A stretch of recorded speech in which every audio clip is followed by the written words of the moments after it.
Hi guys, எந்திரிச்சாச்சு. நேற்று night முழுவதும் மழை தாங்க, சரியான குளிர். சாதா மொட்டை மாடிக்கு வந்து கிளைமேட் எப்படி இருக்குன்னு பார்க்கலாம் வந்தாச்சு. வெயில் இல்லாமல் அவ்வளோ அழகாக இருந்தது. சுடு தண்ணி வச்சு குளிச்சுட்டு காலையில் கடைக்கு கிளம்பியாச்சு. அடிக்கிற குளிருக்கு ஏதாச்சும் பால் வாங்கிட்டு பூஸ்ட் குடிக்கலாம்னு கடைக்கு கிளம்பிட்டேன்.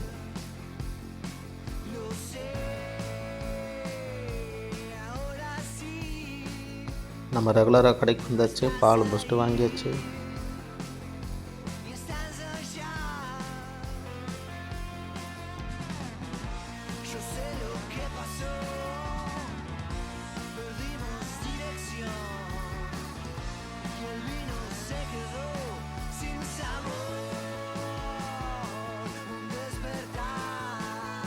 அவ்வளோதாங்க, பூஸ்ட் பால் ரெடி ஆயிடுச்சு.